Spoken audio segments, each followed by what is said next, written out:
Soya mokili Nzambe ozali nyonso ya mokili Nzambe ozali nyonso ya mokili Yesu Yesu Nzambe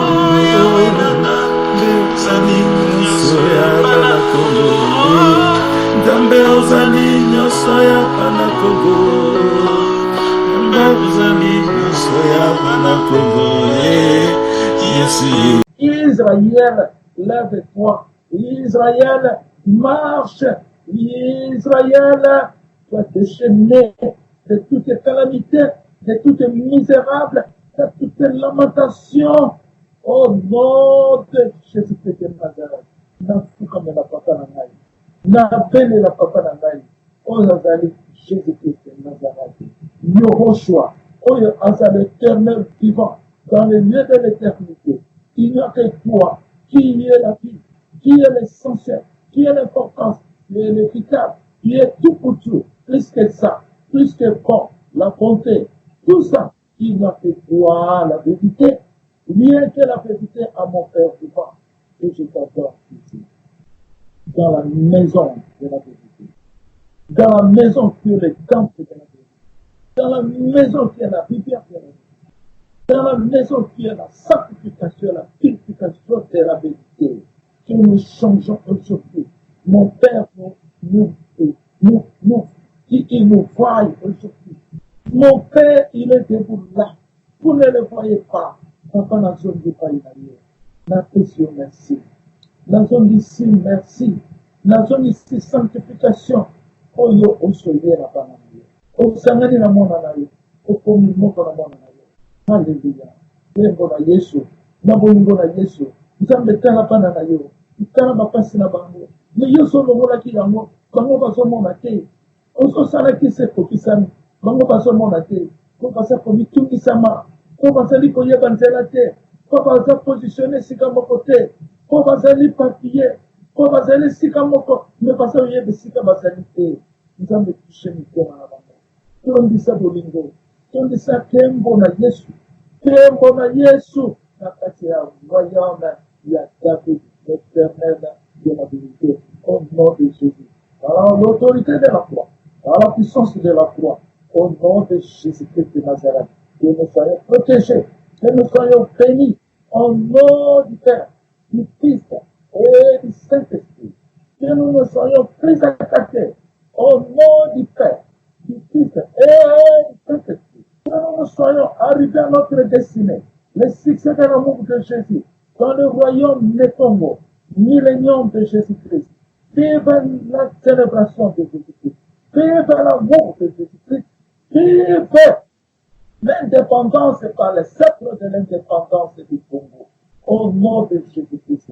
Congo, Congo, le même royaume de Jésus. Congo, la signification au nom de Jésus. Congo, au nom puissant de Jésus. Par la terre sainte, le royaume royal, sacerdoce royal, la terre sainte, qui nous a donné la liberté. Jésus-Christ de Nazareth, le roi des rois, l'amour de Dieu, tout pour Jésus-Christ. La communauté, je le dis, Amen. Nzambe alobi, ekozala unique royaume, yo roi. Nakumisi yo ozali nzambe mokonzi ya nyonso. Parce que soki nakomi komona bana royaume bobandi ko comprendre le loba ya divinité. Nous mosusu nano ba comprendre yango te. Soki Jésus-Christ aza koloba, Saint-Esprit a glorifié Jésus-Christ directement. Soki le Père aza koloba, Saint-Esprit a glorifié Yesu. Soki Nzambe apesio cadeau, apesio message ya malamu, il faut opessaye merci. Yangono moni ba prière na ngai mingi nazo sala ngona merci na célébration ya royaume. Au photo célébrer royaume. ko célébrer royaume ngi koloba kengo na nzambe matondo merci nzambe to célébrer yo na esengo na louange ndenge na yoki ba mama chantre ba yembi nzembo moko na yemba ngokala meza ko pesa ngai penza donc sens ya bolingo ya nzambe. Cette chanson a parlé par l'amour. Bolingo na yo nde lobisaka ngai. Bolingo na yo nde eliesaka ngai. Bolingo na yo nde etelemisaka ngai. Donc tango nazo yoka ngo, nazo yoka kembo ya gloire ya nzambe na kati na nga po eza remerciement. Biloko na yebisaka bino ler nyonso. Tango lamuki remercier nzambe na koyemba na eloko nyonso yo ngosala ya nzambe o glorifier za koyemba kate eza koyemba mingi susu na kati kosambela kosala likambo moko bien ozali gentil ozanini glorifier ye po ozwi bomoi ya lelo lisusu bamususu bazolamuka te yo lamuki kumisa ye obimaki epa yo koti kota na kombo Yesu obimi kumisa ye na kombo Yesu toujours fozala na symbole ya remerciement zala adorateur ya koyemba Yahweh na yo nalobaka ngo ler nyonso yango no moni Saint Esprit aza kaka ye moko nzambe aza ye moko mwana aza ye moko papa aza ye moko molimo santo pe le père mais na tournure ya nzambe na rotation nzambe eza kosala action d'amour yango na nzambe aza nzambe ya ordre le royaume dans le temple de Dieu se voit ça eza ko vivre par l'ordre par la loi et la gloire de Dieu biloko na misato ordre liloba loi ya nzambe la gloire ya nzambe eza ko vivre na ensemble pour na koyeba monene ya nzambe pour dire même merci au kokate na banomo na bana nzambe soki na tindi ba message ndenge na tindaka wana bana nzambe bapambolaka oyo aza na kati na ngai papa na ngai yende bopambolaka donc ezali action de grâce oyo spesi nzambe na yo merci nzambe okumisama yo kanisi nzambe oyeba yo te na psaume 34 oyo nzambe alobi oyo babangaka ngai bazwaka nyonso balingi oyo babangaka ngai bazwaka nyonso oyo balingi aimer Dieu de tout nos cœurs, de toutes nos pensées, de toute notre affection, de toute notre personnalité. Nyonso tolinga nzambe. Nyonso yo okolinga bokozwa yango. Royaume oyo eye bokozanga eloko te. Na yebisi bino. Bokozala na okozobenga charmance, charme ekotonda bino. Amen. Charme ekotonda bino. Esengo na mitema na nzoto pe. Pona bolingo oyo nano nzambe abimisa na mokili oyo te. Yango wana tokomona monene na ye. Meme bakufa bakolobaka na kombo ya Eli Nzeza bakotémoigner pour Eli Nzeza oyo bakufa. Bokomonaka yango. Bokomonaka yango. Ozomona. Bon, eza kaka introduction pour to yeba ndako wana na okenda parce que nzamba sa pe ce message. Na kesi ko na message moto oyo ayebi na moto oyo ayebi te kosala ye mabe te. Na répéter moto oyo yo oyebi lolenge na ye te. Ata za ndenge nini kozongisa to kosala ye mabe te. Kosala ye mabe te. tout ça là, il m'a bêté. On a continué. Jésus a la gisinga image, nzambe na ngai, o na fukamaka, o na yembaka, o na sosolaka, a la gisinga image. Image yango yango. Jésus égale Élie, virgule, alobi lisusu image election lisusu Élie égale Élie Nzeza. Donc ebimi trois positions ya Nzambe. Jésus égale Élie, Élie égale Élie Nzeza. Ya on moni papa Bakana a parlé mingi sur le nom d'Élie. Toyebi kombo ya Élie, Élie eza pe na kati na ngai. Kombo ya Jésus eza na kati na ngai. Kombo ya Élie Nzeza eza pe na kati na ngai. Élie Nzeza tout simplement ezali pour identifier où se trouve cet homme. Identification kaka ndenge tolobaka identité ya Congo eza nini na tuni question. Liboso faut respecter Nzambe. Aza numéro 1 ya nyonso. Soki ya ponaki yo te yo ozala te. Mais tala poni yo nani? Israël. Israël eleki mindelo bozomona oyo. Israël eleki ba nationalité nyonso. Est-ce que boye bakango d'abord? Oye na royaume otiki pe royaume oke na yo. C'est regrettable. Alors, nazoloba, Jésus égale Élie, Élie égale Élie Nzeza. Ozali mokokisami. Le Seigneur maintenant a parlé. Ozali mokokisami. Otozobenga. Eloka. Eloka. Obo una wotoko tinera bino wa message. Ozali mokokisami. C'est Dieu qui me parle. Na longwe wana, na leki, bato na ba démon baza ko bundisa esprit créateur papa Élie Nzeza. Bato na ba démon po ba démon ba yaka na nzela bato kakati. Démon ko yaka ka mbala moko bandu bundisa yo te. Nzamba la kisaki ngai pa bikeko. Après ayoko démontrer ngai ndenge bato bazo boma bato na ba lieu public na ba restaurant na ba hotel na ba wapi na ba nzela ndenge crime koti na kati ya mokilo yo. Jésus lobi na ngai oyebi pourquoi bato bazo boma na boye. Eza puna bikeko. Bikeko bato baloni na mabele, batie na mabele. Bikeko na nde yango Satana aza kotambola, azo sala musala na ye. Yango na Jésus lobi bikeko wana nyonso il faut kokata yango. Ba stati mingi na mukile kozala couper. Sikoyo bato musu baza na bikeko na bandako na bango, senke bayeba ke baza na bikeko.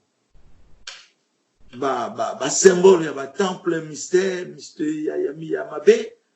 Ba biloko mususu olataka na nzoto ezane keko ozoyeba te. Yango no moni Satana azotungisa pana ya Nzambe. Nzamba lobi awa bato na ba démon bazako bundisa l'esprit créateur papa Élie Nzeza.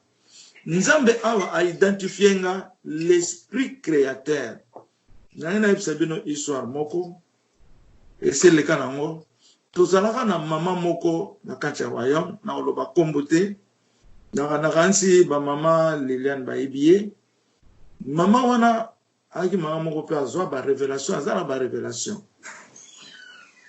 Mama wana alotaki ndoto, natindelaki batu ndenge natindelaka batu ba video kaka.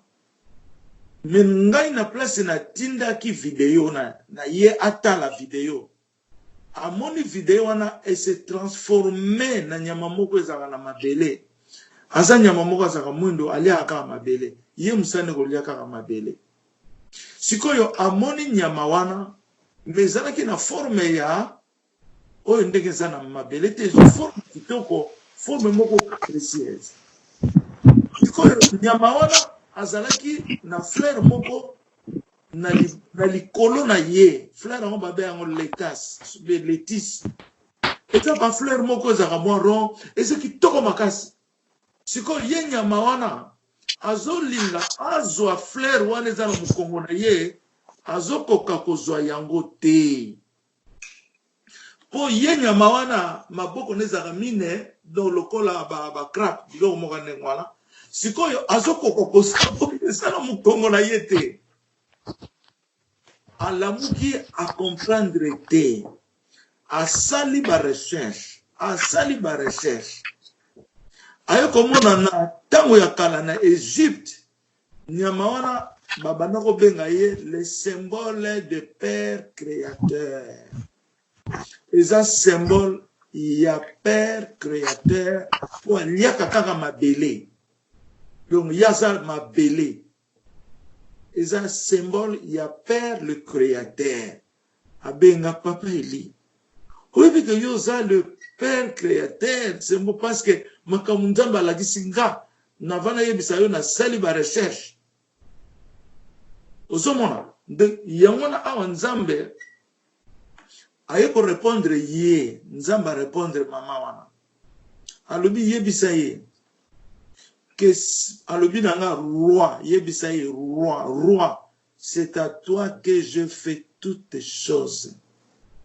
C'est à toi que je fais toutes choses. Et loko nyonso lelo bokomona ngo do lelo tokozwa réponse nango. Et loko nyonso na mokilo yo esalemi à travers yo roi. Mais nzambe mutazoloba. C'est à toi que je fais toutes choses. Naleki wana. Tokei na nani landi.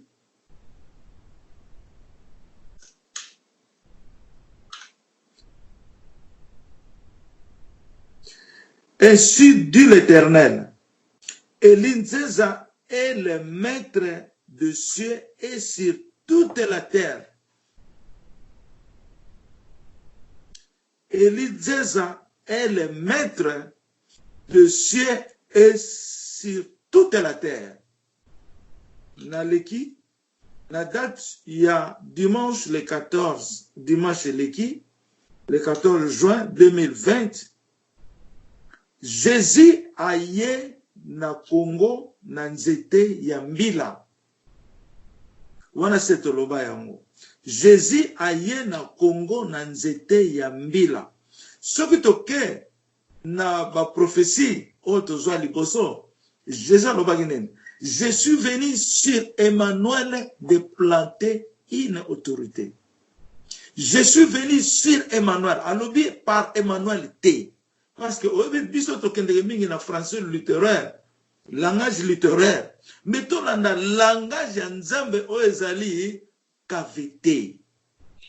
Tokomona ke nzambe alobi yango na asa ya grammaire ya lukuta parce que batu mingi bakorjanga nga pona nini lobibo grammaire nango eza ndenge wana te. Mena sekaka kaka. Ozomona je suis venu sur Emmanuel de planter une autorité. Mais plante yango alakiseki biso te. Planter elingi koloba kolona. Lokola osombi nzete to fleur oye kolona. Cela veut dire planter, au piquer, au point, ko pointe kote zelo msusu. Planter elingi koloba kokotisa na mabele. Kokotisa na mabele. Yango no moni alobi Elinzeza est le maître des cieux et sur toute la terre. Dimanche le 15, ayokoloba, Jésus aye na Congo na nzete ya mbila. Nzete ya mbila kosani. Ayeko planter yango. Ayeko lonama. Ayeko bota. Ebota succès mukile. Esika vie kozala. Ozomona. Tana ndenga lobaka. Malembe. Azo changer forme te. Mais azakaka na même routine. Na moni lion ya munene wana sena lobaki le lion de Juda telami a positionné na mabele mokonzi bakonzi na leki wana naza koloba na bana ya royaume bo célébrer royaume bo linga ngai ndenge ngai na linga kabino. Ça c'est la Bible. Ndenge kaka Jésus sa koloba na ba disciple na ye oya ko linga ngai ngai na papa na ngato oya ko fande pai na ye oya to saka mibeko na ngai na papa na ngato oya ko fande pai na akokota ko bimandenga lingi. C'est le même langage. Boli bana royaume bolinga ngai ndenge ngai na lingaka bino. Alléluia. O exemple maloba kitoko. Mercredi le 17 juin 2020, 6h43 le matin, Nzamba lobi, heureux ceux qui cherchent refuge auprès de lui. O ezaka maloba, ezana Bible, mais Nzamba zoloba ngo lisusu. Heureux ceux qui cherchent refuge auprès de lui. Nana ko expliquer biso message oyo. Nana ko expliquer biso message oyo. Heureux ceux qui cherchent refuge auprès de lui. Si boti kanga expliquer bino poto zo mingi te.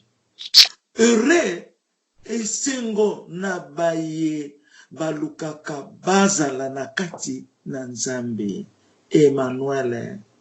Po Emmanuel aye pona azala masuwa na biso, azala ndako na biso, azala mosanto na biso, azala pa biso tozali. Refuge na biso ezali biso to fanda na kati ya Emmanuel, to bombama na kati ya Emmanuel. Heureux ceux qui cherchent, oyo balukaka. Kozala réfugié na kati ya Nzambe komi bomba ma na kati na ye Emmanuel Jésus-Christ de Nazareth. Tokomona que la parole de l'éternité, il faut continuer koloba, mais na moment ya Esprit Saint Emmanuel. Jésus est juste. Jésus Emmanuel. Ozomona, louange à Dieu, gloire à Dieu, kembo na Yesu. Donc, bandeko nanga na Yesu, tozala ne sengo. Tozala ne sengo, fona développer awa. Tozala ne sengo. Nani oya kokoloba na ngai, liloba oyo eza ya mabe. Nani kokoloba na ngai liloba oyo eza ya lokuta. Nana kokoloba na biso liloba oyo ba fabriquer yango. Na tuna kibino questioning. Tango ngai na lobaka ezalaka nani alobaka na biso? Maman Nelly, c'est le Seigneur Jésus-Christ qui parle. C'est le Seigneur Jésus-Christ qui parle. Yangona alobi tango bomonaka ngai na lobaka ezali Yesu nde azoloba na kati na ngai. Yesu nde azoloba na musuni oyo. Yesu nde azoloba na biso. Eza elinzeza te na musuni na ye mutazoloba. Non.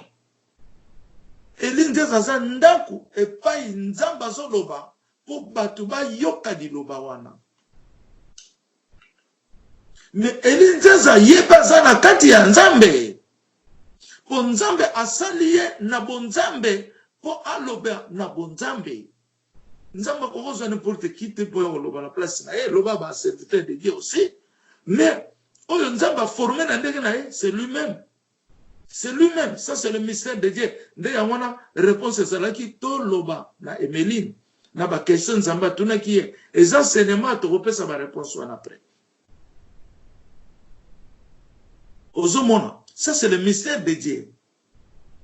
Donc, yamona na lingi to yeba, kozala heureux, cherchez le royaume de Dieu. Le royaume est parmi vous. Alors, qui bien chercher, pas entrer. Parce que vous êtes déjà de l'image de Dieu. Vous vous voyez comme le fils, les filles de Dieu. Mais cherchons, mais beaucoup qui sont à l'écart. Beaucoup qui n'ont pas encore entré. Cherchez le royaume de Dieu. Yamona lelo alobi. Heureux ceux qui cherchent refuge auprès de lui, Emmanuel. Oyo baza koluka ko bomba manaye, baza na esengo na otema mawape ekoya. Mais esengo, je parle heureux, joyeux. Même ba problème zoya ozo kolela, mais yebaka ke oza joyeuse et joyeux. po oza na kati na ye. Kotala makambo ya mokili te, ça va clôturer bientôt. Ba makambo tozomona ba mitungisami, bientôt ça va finir. Moi na yebisa bino makambo nazomona ndenge nazozana papa. Moi na yebisa bino ezate. Moi na yebisa bino ezate. Nakoloba ka moko posa na témoigner yango déjà.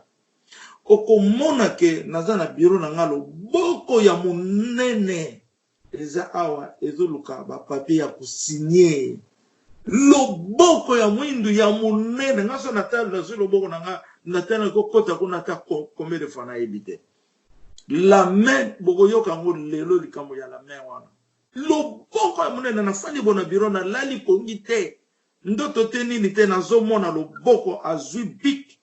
Alongoli ba papier daraki pona bandi ko signer ngala moko na telami na bando glorifier nzambe ndenge na yebisa bino omone sengo na motema likambo kitoko glorifier nzambe na yo na bandi ko glorifier ye nena yebisa bino mikolo nazana kimia moko ya kosakana te boy asa ye alobaki na ngai akoya kosilisa ba trouble nyonso ezotungisa biso. Date jeudi le 18 juin 2020, 9h17 minutes dans le matin. Nzete ya mbila ekomi molai. Ekomi molai, mopepe ekomi ko contempler yango. Donc, oyebi kaka nzete zala mopepe bando. Donc, mopepe anesa ko contempler ngeza makambo ebele. Nzete wane ngolo banene. Nzete wane zali mboka ya sike. Motami mboka ngwese ye molai. Mais bato bazomona mboka onenge ye molai te. Yanga zo yebisa bino. Tango nzamba sali mokili na ye. Alobi ainsi soit la lumière. Lumière est salami. Moi et salami. Banzete bato basalami. Mais rien n'existait. Rien n'était fonctionnel. Pardon. Rien n'était fonctionnel. Et le deuxième jour, de atteindre vapeur na Genèse 2 verset 5 de vapeur eye kopesa mabele mobimba nyonse koma ki fonctionnel ce qui se passe nzambe sa akokisi royaume ya David matremine 3 bando sala ba armée céleste ezo sala ba 24 vieillards bazo sala mais bato bazomona te mais nzambe na likolo azomona nazomona mbisi na likolo azotambola na aquarium lokola me ebale na likolo ezomona na ebale mbisi azotambola bakake bamoto ezotourne bandeko na ngai oyo tolobanaki Kongo kiese na kiese nazoyebisa bino l'air yango oyo ça c'est la vérité rien que la vérité. Amen. Ça, c'est la vérité, rien que la vérité, qui est Jésus-Christ de Nazareth. C'est lui que nous adorons. C'est nous que nous prions. Il est le Père, le Fils et le Saint-Esprit. Hosanna, Hosanna, Hosanna.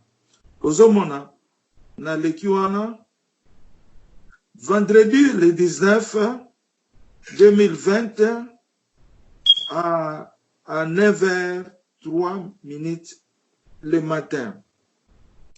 Nzambe Emmanuel alobi gloire à Dieu ndenge na lobaka kembo na Yesu. Nzambe akumisi royauté na ye gloire à Dieu na leki. Ayoko loba lisusu l'homme le plus fort du monde. Alobi l'homme le plus fort du monde. L'homme le plus fort du monde. Oyebi, Nzambe azako inauguré présence ya Emmanuel. Mwana na ye, azako inauguré, azako sanctifié ye. Mais liloba, bakangaka yete, liloba. Amen. Gloire à Dieu, l'homme le plus fort du monde, Emmanuel, Jésus-Christ de Nazareth. Amen. Amen. Hosanna, Hosanna, Hosanna. Amen, amen, papa. Amen. Yende Azali, l'homme le plus fort, Jésus-Christ de Nazareth, l'homme le plus fort, Soki yazana yo, bakolonga yo te, au nom de Jésus. Mais ici, c'est la maison de la vérité, rien que la vérité. Na bandi musala o lelo nazana 83 ans. 83 ans et demi. Il y a ministère en Jésus-Christ de Nazareth. Mais ngai nano na kokisi 70 ans te. Est-ce qu'il faut vous comprendre ango? Nano na kokisi ango te. Mais papa nanga lobi o kokisi 83 ans et demi na ministère ya Jésus-Christ. 83 ans kaka na ministère. Na ndenge ya kokola te, na ndenge ya kobotama te, mais na musala ya Nzambe 83 ans. Tozali o bazobenga l'étoile du ciel. Ozomona yango nande na ngaki tolo ba sika wana tokumisa. L'homme le plus fort du monde est Emmanuel Nzambe. Oya batelaka biso, oya bundelaka biso. Aye kolonga etumba nini? Qui peut me répondre? L'homme le plus fort du monde. Aye kolonga etumba nini? C'est celui qui vient de gagner la 3e guerre mondiale. Comment lelo ba mindele bazolo bateke za 3e guerre mondiale? You can see 3e guerre mondiale ozana minduki na bango, oya salite. 3e guerre mondiale, et ozana na système nyoso ya monde. Na minduki pe nzamba zana armée céleste. Minduki ya nzamba c'est spirituel. Otozo bunda nango, au nom de Jésus-Christ, c'est ça la grande armée. Armée céleste, l'homme le plus fort du monde, Jésus-Christ de Nazareth, Emmanuel, Dieu vivant avec nous. Tant que semble na yo, babani ko kakeyo, bengaye même atana comme Jésus-Christ, l'homme le plus fort du monde. Bengaye Jésus-Christ, l'homme le plus fort du monde. Yesunde asalaki o bazobenga Samson. O bazobenga Samson. Azala l'homme le plus fort du monde. Samson azalaki na musuni lokola ngana bino. Mais Samson était qualifié l'homme le plus fort du monde. Nanu bomoni ba miracle ya Yesu te. Nanu bomoni yango te. Ce n'est que la parole qui parle. Ce n'est que la parole. Mais l'accomplissement qu'on appelle l'exécution par la parole de Dieu, bientôt vous le verrez. Mou pepe eko kwesa banzete bandako ba building au nom de Jésus. Na ndenge Emmanuel alingi au nom de Jésus-Christ de Nazareth. Alléluia. Kembo na Yesu. Mou pepe Emmanuel akosala oyo ya lingi na mou pepe kaka. Na moto akosala oyo nanu bomoni te. Kembo na Yesu. Alléluia. Nzambe alobi yo elinzeza ozali loboko na ngai ya droite. Alléluia. Libosa lobaki na kombo eli yo ozali misapi na ngai. Lelo alobi yo elinzeza ozali loboko na ngai ya droite. Nangena yebisa bino. Amen. Nangena yebisa bino nzamba loba na nga soko tomboli loboko na yo. Osambeli pona mutu. Mutu wana akozwa bénédiction 7 fois plus. 7 fois. Yo mona na yo kozobela na yo ozomona noza na yo boye. Me makambo ya zo préparer na kati molimo santo yebite. Oyebite. Osambeli lipona mutu. Bénédiction 7 fois. Taonga na sambela rapport na ndenge na ngai. Mususu na kangi maboko alobi na nga ko kanga maboko na yo te fo maboko neza ofungama ko puissance de divinité za na maboko na yo. Ozomona na mona ka lisu ya Nzambe eza na loboko na nga droite wana ya zoloba loboko na yo za loboko ya Nzambe. Ei etalaka kanga na place ya lisu wana eza sanctuaire lumière ya sanctification bimaka wana ezotala moko kili mobimba na likolo tina sime ya likolo. Ngai moko pe na mona ka loboko na ngeza na gloire ya Nzambe. Omona kanga mutu aza mutu. Me makambo eza na kati ya mutu wana ye moko Nzambe ayebi. Yango na Nzambe aloba nga mwana oyo epa ya botami. Epa ya koleli.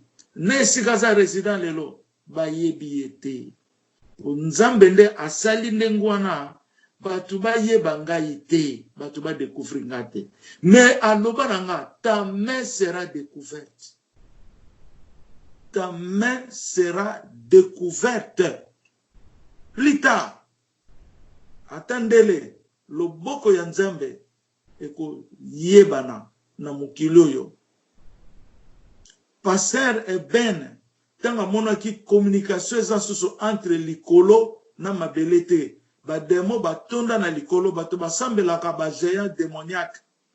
Yo monike prière kendeke pa nzambe, kendeke na nzambe te, kendeke na satana. Bakangi likolo nyonso nzambe ayokaka azoka pana na eti po bavaye po biso nde to permettre yango. Biso nde to lingi nzambe ayoka biso te, biso moko nde to permettre ye. Eza nzambe te. Na peseke exemple ya Daniel. Ezalaki volonté ya Daniel te. Mais Daniel nzambe apomboli ye. Mais bakangi mapamboli wana na Lucifer. Ablokaki yango.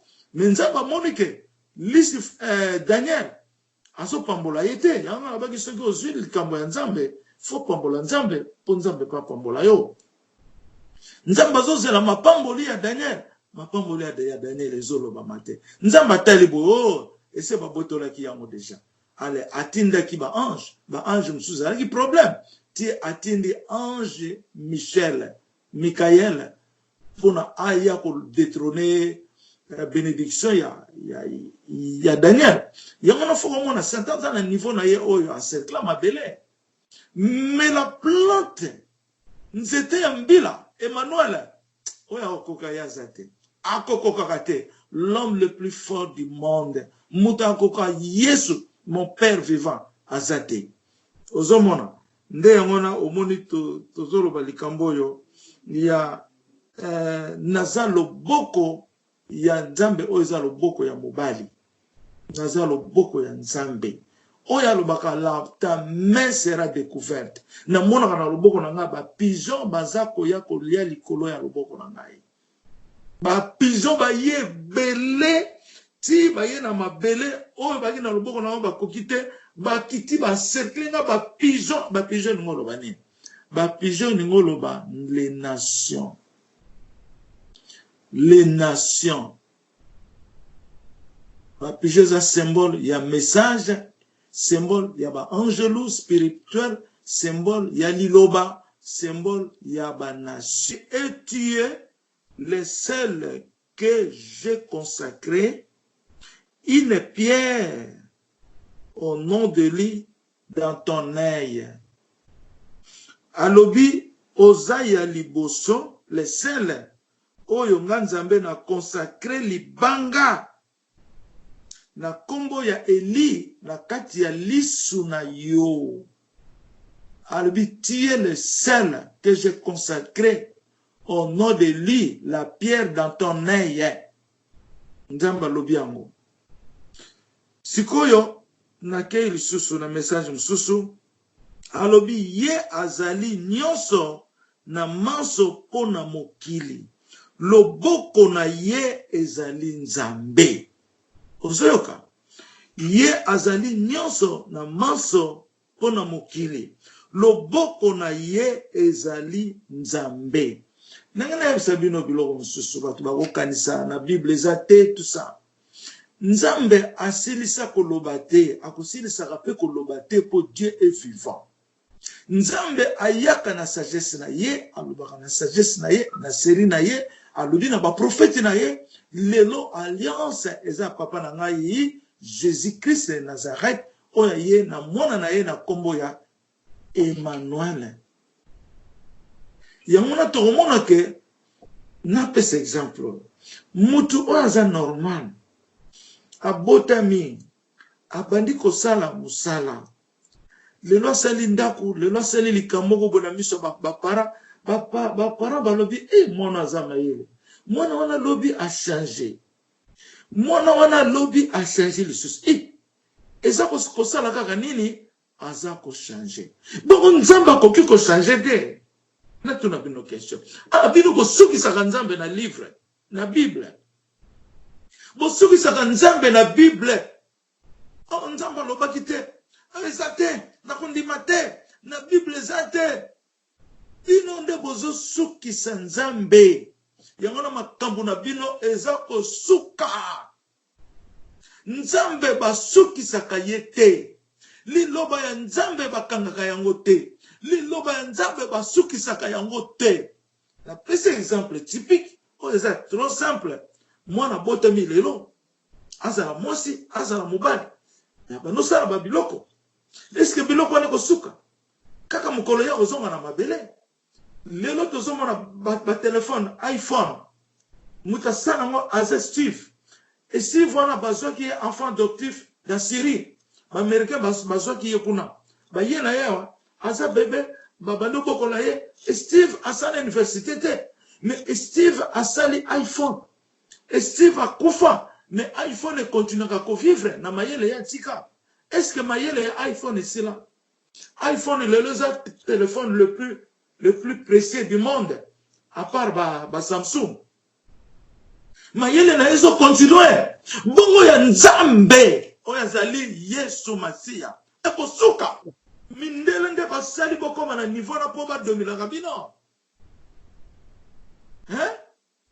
muto nzambe asali mayele nekuti eza na suka te lelo mwana azosala lelo makambo minene ozoseka ozondima te bongo nzambe oyo asali ye makambo na ye kozala na suka liloba na ye eza na suka répondez-moi encore nzambe apesi biso référence ya liloba na kati ya bible na Esaïe 52 alobi wana akolobaka makambo oyo bato bayoka te oyo bato mpe bamona te eza na bible c'est une référence donc il y a l'Esprit Saint il est venu pour le jugement en ce qui concerne le péché la justice et le jugement il est venu pour toute la vérité yenda ko conduire mokili est-ce que bo moni te ke nzambe ami moni sa me pa ina ye ko continuer musala na ye tant nzambe aza ko identifier ngai qui est mon livre le livre est la parcelle de la Bible Bible est uta na kati ya livre Bible est uta na kati ya livre bientôt livre ka tozo benga la rédemption du Congo Jésus-Christ bientôt ekobima ekozala plus de 600 pages mususu ezoya de Daniel et pas Daniel sukaki elinzeza continuer wana eza na nzela yeko kaw c'est un livre on nzambe tinaka émission en Afrique eza na nzela la face de Dieu ndenge nazalaka na nzambe na nga eza pe na nzela ba livre ezoya plus ou moins 8 livres on nzambe alobi okobimisa 8 livres parce que c'est l'alliance c'est le chiffre d'alliance ozomona le livre qu'on appelle c'est ça la joie qu'il te faut et kozala noir d'écriture na jaune eza na nzela c'est ça la joie qu'il te faut joie oyo nzambe abombeli biso na nzete ya mbila joie wana ndeto ekokoma na nzete wana eza susu na livre d'or ezali bandeko na nga na Yesu liloba nzambe koki kosuka te moto akoki kosukisa liloba nzambe te soki moto ayebi so ce n'est pas écrit dans la Bible yebisa ya tuna nzambe akoki kosukisa liloba nzambe te jour mosusu na ndako na nga bato do bazoloba ke prophétie ekomama na Bible prophétie mosusu eza lisusu te ce sont des mensonges makambo nga na lobi yango ezokokisama te confinement oyo naloba yango te plus de 10 ans j'ai parlé sur ça nalobe loka compas nalobe loka ba moustique ba insecte yango nezoya insecte eza na nzela ba sauterelle naloba yango te eza prophétie te likambo ya Nekongo ya royaume ya David eza prophétie te oyo komama même na Bible ekokisama te c'est quoi ça ba chrétien congolais il faut que zonga lisusu na recyclage faut que zonga lisusu na mateya na utoloba yo eli ozali loboko na ngai ya droite et tu es le seul que j'ai consacré une pierre au nom de lui dans ton œil na lisu na yo na koyebisa bino ba secret nenga na sambelaka te Oneza makambo talingana kati na ngana nzambe. Ye azali nyonso na manso pona mokili. Loboko na ye ezali nzambe. Au nom de Jésus-Christ. Nzambe alobi. Boyamba royaume. Ezali esika na bino. Ezali makanisi na bino. Pe ezali makambo na bino. Na répété. Boyamba royaume. Ezali esika na bino. Ezali makanisi na bino. Pe ezali makambo na bino. Amen. Donc, royaume ezali Amen. nyonso. Jésus-Christ, Amen.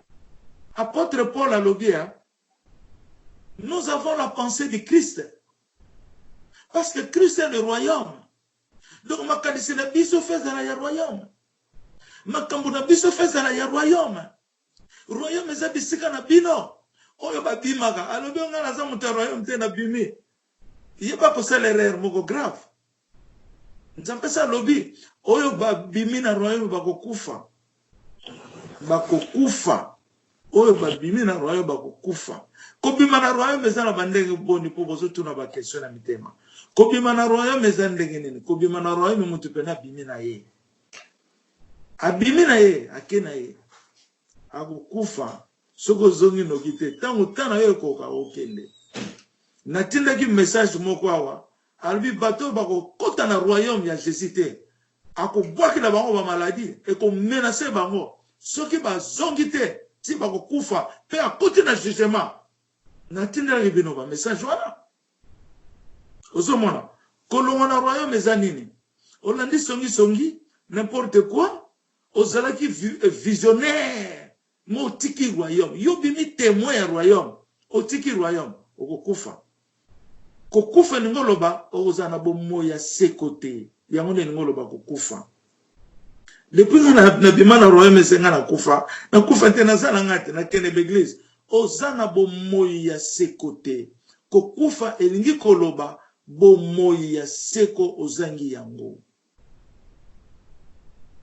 Mais on nzamba wotoloba sikoyo azalaki clair okobela nzoto ne koningana ti oko se repentir bonga alimbisi yo ko se repentir kokota na royaume o se repentir te okokufa okoti na jugement na leki wana royaume na répéter le susu royaume ezanda kuna biso soki yo zana kati ya royaume yeba ke royaume eza yo eza ya papa elikaka te eza pe ya Yesu ye moko te po Yesu aza na kati na yo royaume eza esika na yo liaka esika na yo zo vivre esika eza makanisi na yo ça c'est ton royaume royaume eza esika yo zo sepela esika yo zali na kati ya vie na yo ça c'est le royaume pour royaume eza esika fo bato babika dimanche le 21 juin 2020,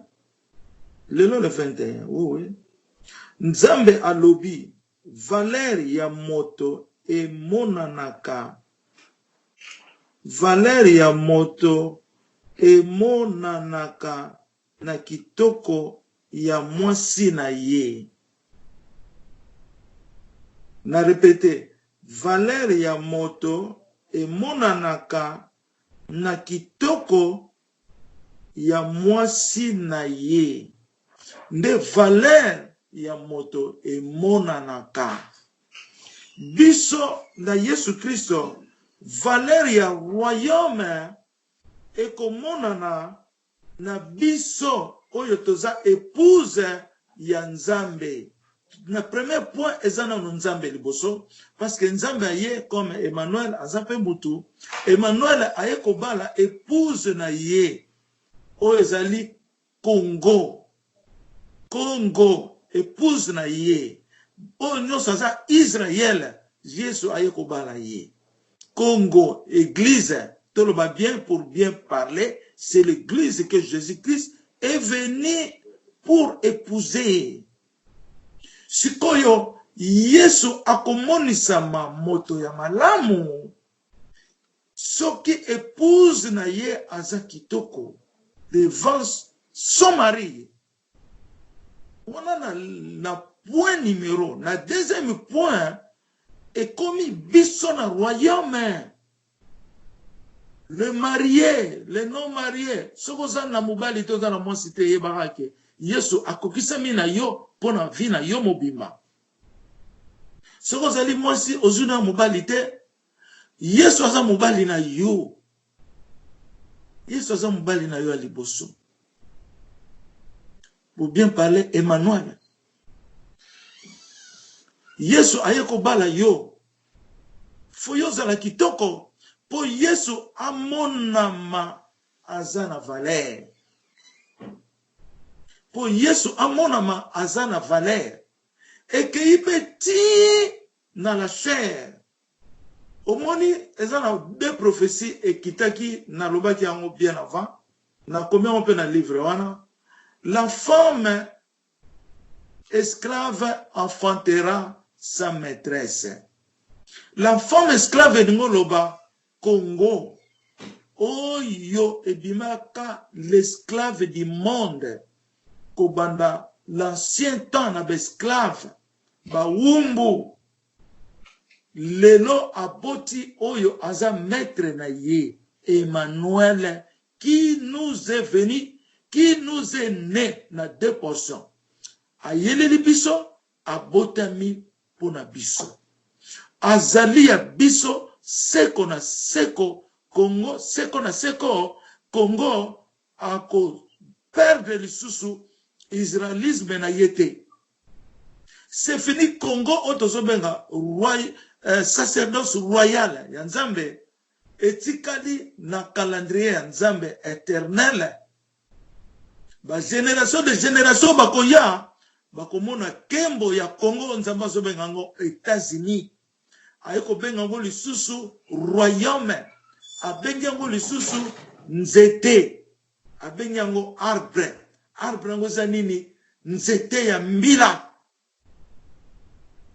Alors, na level, na zolo baka level na ndenge anglais na et pourquoi? Donc na deuxième position ndenge tolobi et que lisusu na musuni soko za marié oza nini mais yebaka bien foza na kitoko pour mobali na yo azala na valeur. Donc na Bible na proverbe ezoloba couronne ya mobali eza na mwasi na ye. Soki mwasi mobali azana couronne te, problème eza na mwasi. Soki mwasi azosunga ministère ya mobali na ete eza problème. Wana selon la prophétie oyo tozwi. Eza indispensable. Mwasi na mobali fo bazala moko, oya koti na oyo, oya koti na oyo, bakomi moko, ekomi force d'aspiration. Bana Nzambe, bana Israël, lelo yazalaki mokolo to tanga ba prophétie oyo papa na biso Jésus Christ apesi biso. Na kanisi to comprendre yango, landa message audio nango bien. Bobo kangote, boyo kakayango, comme ça, bana Nzambe, basepela, bazoma pamboli. Pona clôturer, tope mawa, toloba kiango bien, oyo azo yoka de loboyo, il se transforme dans la sanctification au nom du Père, du Fils et du Saint-Esprit. La transformation est déployée. La force de divinité et puissance de la divinité, force et puissance est déployée afin que l'homme le plus fort du monde a manifesté sa puissance en toi, afin que ose la libérer. Que le droit de l'homme vit en toi. Que le droit de l'homme vit en toi. Mais l'homme a découragement. Longola, pourquoi cela? Il faut vraiment divorcer avec ce genre de paroles. Pour ne pas charme Nzambe. Je vous dis la vérité, rien que la vérité. Naïf Sabino, n'a pas problème sous, n'a pas maman Shaïdawa. À moi, on va appeler Yélilinga sérieux, mais tant que l'équipe, moi. Parce que Christ doit combattre pour toi contre le pouvoir de l'instabilité. Il faut combattre ça là. Ce que tout le monde dit combattre, tu vois, il y a des gens qui ont question est en ce qui va pas là qui est là que yo lingakate. Oko yeba ndenge nini nzamba ko lingayo. Faut nzamba la tsaka so bundela yo. Dans la 3e guerre mondiale, pour ça souka ya mukili, ya pasi. Le commencement et la fin. Fin, il y a toutes les souffrances. Et le commencement de tout bonheur. Le bonheur est là. Le bonheur est là. Même si on a bundi ba combat sérieux. Moi, je le maman Shaïda Zatem. Très sérieux. Mais naïba ki naso bunda na mukile mobima. Parce que l'homme le plus fort du monde est avec moi, qui s'appelle Jésus-Christ de Nazareth. C'est lui qui combat. Satan yeliga banzoi. Ba funguli muloko banzoi bazobima. Po ba yoka malobo tozolo bate. Banzoi na tuni papa. Pona nini banzoi boye. Alobi na ngai Satan telama likolo na yo et pas yo lobaka Satan telama wana. Oyebi kokoko banga so yegi papa na ya lobelo so boye. Je me souba demo ba menesenga 5 fois ko bunda 5 fois na ba demo. Ozo mona bango boye. Nazo mona bango ba demo na bilogi na bango. Nazo mona bango ndenge bazo ya. Nazo bunda na bango. Na tuni nzambe pona nini nazo zo kimete. Alobi j'étais brille naza ko briller yo. Ah. Donc papa na so sala exercice. Yeta ningi ba demo ba ya, mais ba demo ba lingi ba longola lembo ya tena mabele. Siko fona bunda ngo spirituelle. Fona bunda yango spirituelle. Tant on a manifesté ngo a déclaré Emmanuel, le Saint-Esprit, l'homme le plus fort du monde. Ton longola dès aujourd'hui, enlevons le doute, s'il vous plaît. Ezali ba fainéance. Yako bébé sa foi na yo. Yako décourager yo. Et puis ne comptez pas le temps. Nazo bisabi no kotanga tante. Et kozala na nini? Eh to monya mobo. Eh na nute. Na tindela bino prophétie ya maman Francine. Pour l'année angwa, maman Francine na suka na ya lobia. Oyo ba ndimaka te, ba ndimate mais lilobo eko kokisama. Ye moko sanctifier ango. Elle a sanctifié la parole. Et puis, c'est une femme de la foi. Mais bino bo décourager mingi mingi. Atata muso nazo benga bino. Bino ko bozoloba. Eso pesa nga mawa. Mais tu es là devant toi. Le Seigneur des Seigneurs est avec vous. Mais vous parlez des choses. Vous découragez même papa na kati na ye. Vous oubliez que Nzamba za na kati na ye. Vous oubliez que Nzamba za la kana ye alata ye. Et ça m'a la mouté. Faut qu'on ton longo la salité wana. O ezo longo la ba foi na biso. Vraiment photos za na kondima. Likambo yoze la ka. Quel que soit comment, les niveaux comment. O yoze la ka. Ne vous en faites pas. Dieu est pour vous. Nzamba yebi pona ni nazo tia ngo na retard. Eza na gloire na ye, eza na sagesse na ye. Ko kontele nzambe mikolote matante tika nzambe ye moko asala musala na ye. Abraham na mwasi na ye. Mwasi ndimaki te à l'âge de 90 ans. Akoko zoazeme, mais elle a eu l'enfant. Eza nzamba zo la kisabiso. Job nyonso na ye silaki. Mais Job a eu encore 2 fois de bénédictions pour les avant. Elle a donné naissance à 3 filles qui étaient les plus belles dans la région. Qui étaient les plus belles dans la région. Yangwana tozala na kondima. Et ça sens y a vie na biso. Qu'est-ce qu'un prophète? C'est un homme de sens qui vit par l'esprit de Dieu. Un prophète, c'est un homme de la vérité qui vit par l'esprit de Dieu. Emmanuel. yende azali oyo Jésus atindaki l'esprit du Père qui est venu comme le consolateur. Consolateur à cause de l'esprit yokomona yebote. Consolateur doit être une personne comme toi et moi. Ce qu'on appelle les dons de Dieu. Moïse azala qui consolateur. Josué azala qui consolateur. Parce que Dieu vit en eux. Et c'est quand Nzamba Zali, c'est la consolation. Mais ayekoloba, oh ayena suka ya mokili, celui-là est le consolateur. Nakanisi topemi wana, nazongisi liloba na passer bakana, au nom de Jésus-Christ tolobi. Amen.